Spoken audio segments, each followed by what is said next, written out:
Halo teman-teman, saya Ivan dari BDS Pro Audio. Sebelumnya kita kan sudah membuat session, lalu setup playback engine, dan setup I/O. Lalu ini adalah lanjutan bagaimana cara merekamnya di Pro Tools. Oke, karena ini kosongan, pertama-tama kita buat dulu tracknya.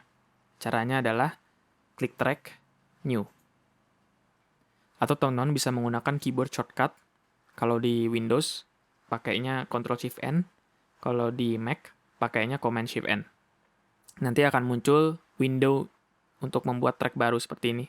Di sini ada jumlah track yang mau kita langsung buat. Saya pilih satu dulu. Lalu berikutnya adalah bentuk tracknya. Nah, di sini saya menggunakan Pro Tools Ultimate, di mana ini adalah Pro Tools paling lengkap.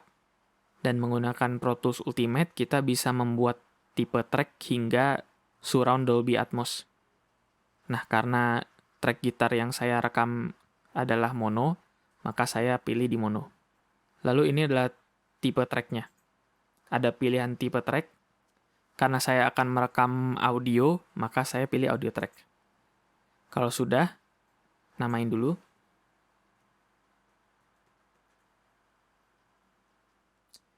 Klik create. Nah, teman-teman bisa lihat di sini, ini telah dibuat track baru yang di edit window bentukannya seperti ini tampilannya.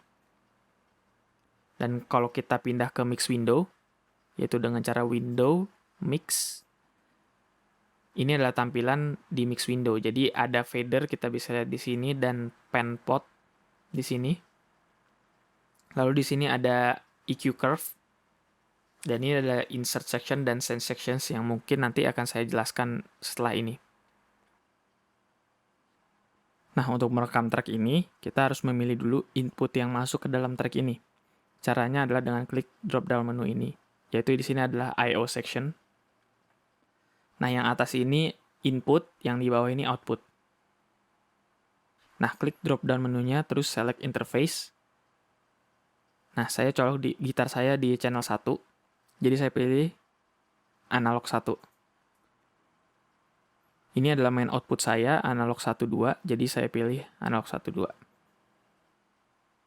Nah, oke, kita cek dulu sinyal yang masuk dengan klik track input monitor ini.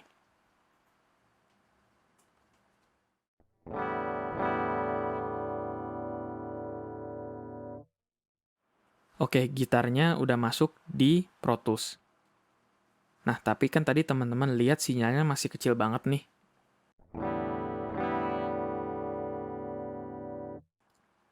Nah, untuk set volumenya, kita harus putar gain di interface kita.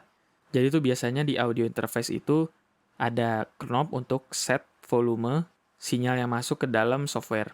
Nah, kita harus set volumenya ke volume yang optimal.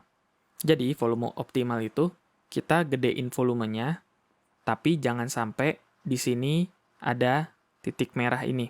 Misalkan contoh ya. Nah, titik merah ini. Ini nggak bagus buat audio karena ini adalah distorsi sinyal digital. Kalau distorsi gitar elektrik itu kan bagus tuh karena dia di drive sama amplinya. Kalau distorsi dari digital audio, ini nih distorsi yang nggak enak. Jadi teman-teman kalau set volume jangan sampai segini. Nah, kalau menurut saya baiknya kita set volume di daerah yang kuning-kuning ini. Jadi di tengah-tengah kuning ini atau nggak terlalu kecil di hijau-hijau ini. Jadi di kuning-kuning ini. Jadi kita set dulu.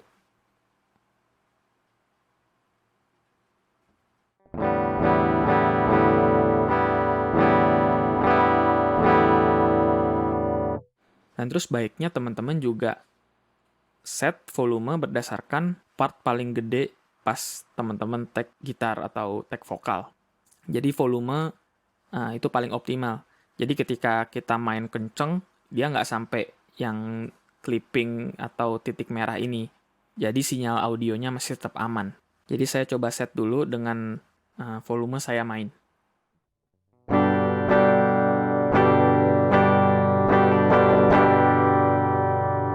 Oke, itu masih agak sedikit terlalu besar. Nah, ini matiin dulu. Jadi dengan klik titik merahnya aja.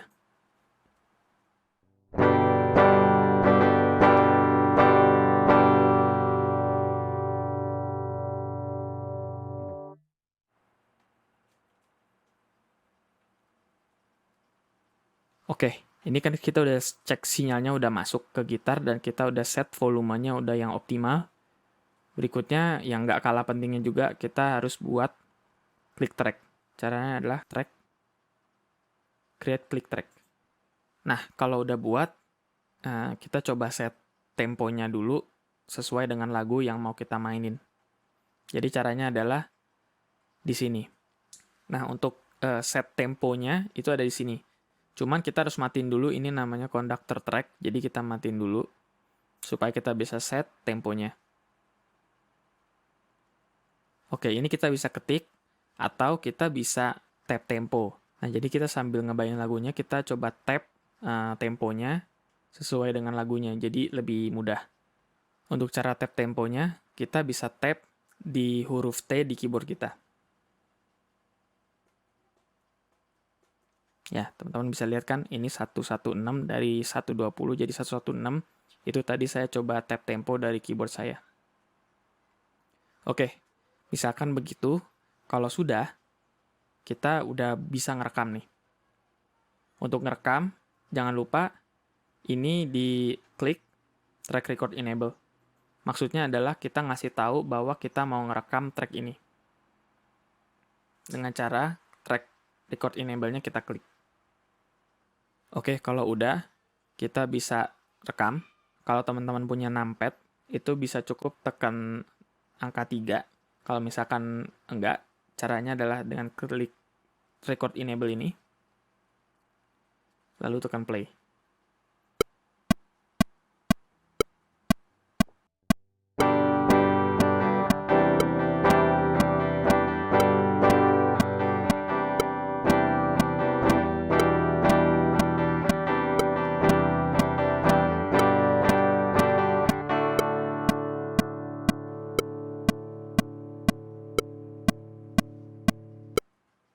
Oke, ini adalah hasil rekaman yang tadi saya rekam. Dan sekian dulu untuk video kali ini. Sampai bertemu di video berikutnya.